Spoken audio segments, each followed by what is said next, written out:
भक्तराज के ऊपर नरसिंह भगवान की कृपा हुई, आप सबने सुना था। सुखदेव स्वामी कहते हैं, राजन मैं आगे की कथा कहता हूं। एक त्रिकूट नाम का पर्वत था और एक त्रिकूट नाम के पर्वत पर एक गज रहता था, एक हाथी रहता था।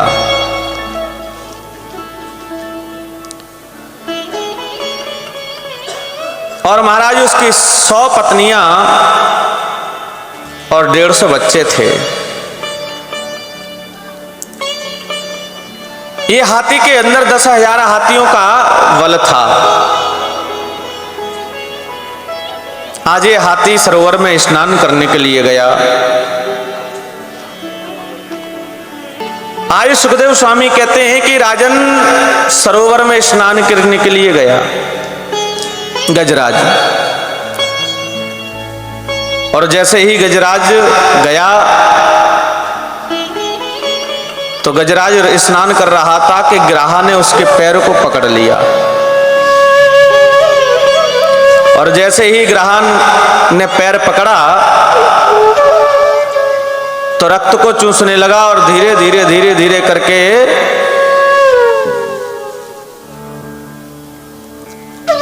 सरोवर में अंदर ले जाने लगा।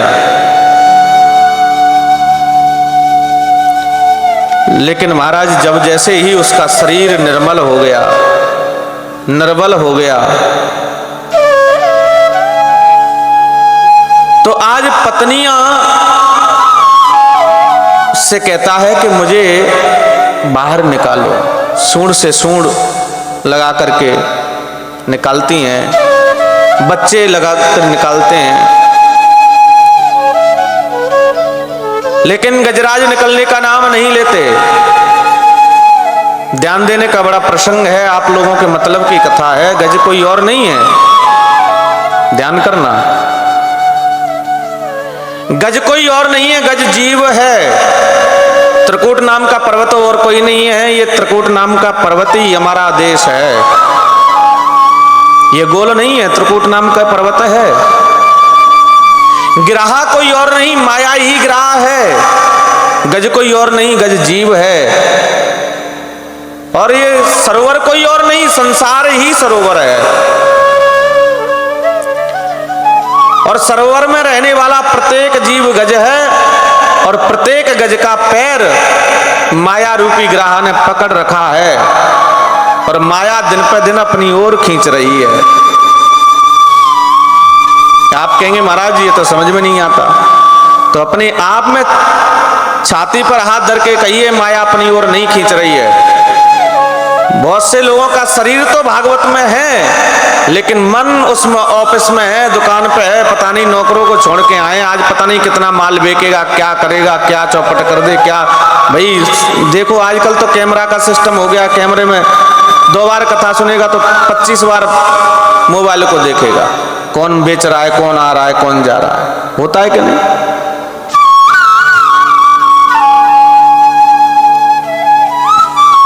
लेकिन माया जब सताती है, ध्यान करना, माया जब सताती है फिर परमात्मा को पुकारता है।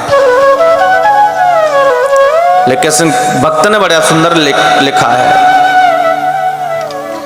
कि दुख में सुमिरन सब करें, सुख में करिए न कोई, जो सुख में सुमिरन करे तो दुख काहे कोई।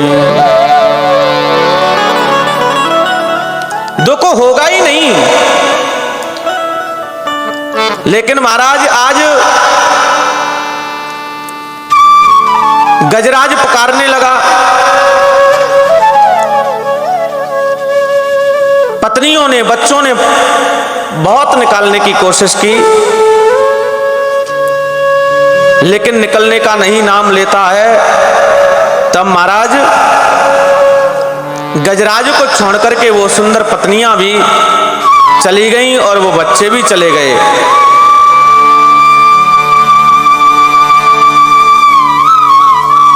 बड़ी सुंदर बात है।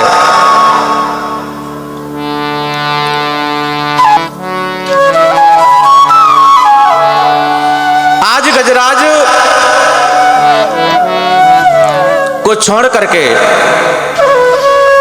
समस्त पत्नियां, समस्त बच्चे मुख मोड़ करके चले गए।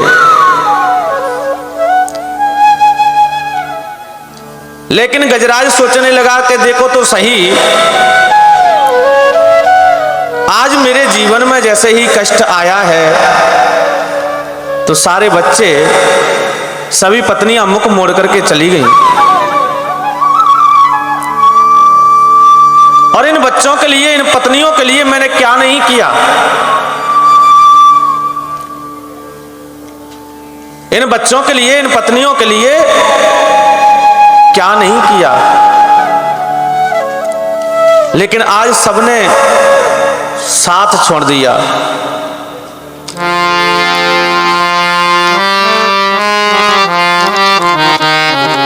सभी ने साथ छोड़ दिया।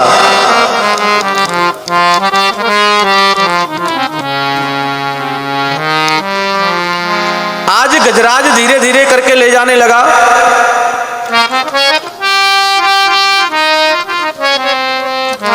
तो महाराज एक कमल के पुष्प को लिया, गोविंद को पुकारना चाहा, लेकिन गोविंद कहा ही नहीं। गो जैसे ही कहा तो भगवान गरुड़ को बुलाया। और जैसे ही महाराज गरुड़ को बुलाया तो गरुड़ भी सोचने लगा कि देखो तो सही, भगवान को कहीं भी जाना होता है तो मुझे पहले बुलाते हैं।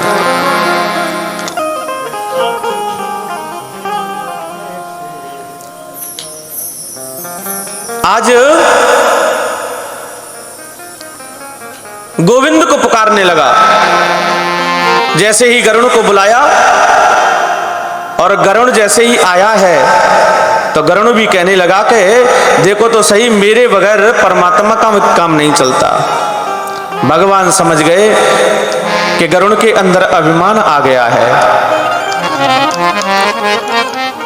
गरुड़ से कहा कि लो चलो उड़ो। बोले प्रभु आप अच्छे से बैठ जाओ ना। बोले कोई बात नहीं, तुम मेरी अंगुली को ही उड़ाओ। लेकिन महाराज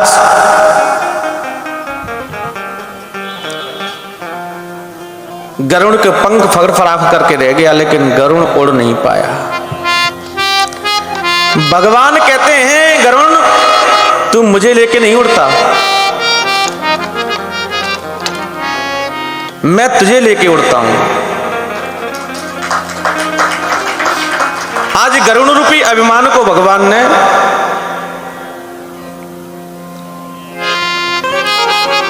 दूर किया,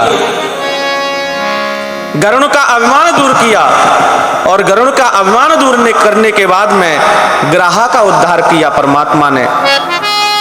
सिर धड़ से अलग किया, वेदन किया और गजराज को हाथ से सूंड को पकड़ करके बाहर खड़ा किया। गजराज ने बड़ा सुंदर स्तवन किया। एक पुष्प लिया है कमल का, भगवान के चरणों में निवेदन किया है।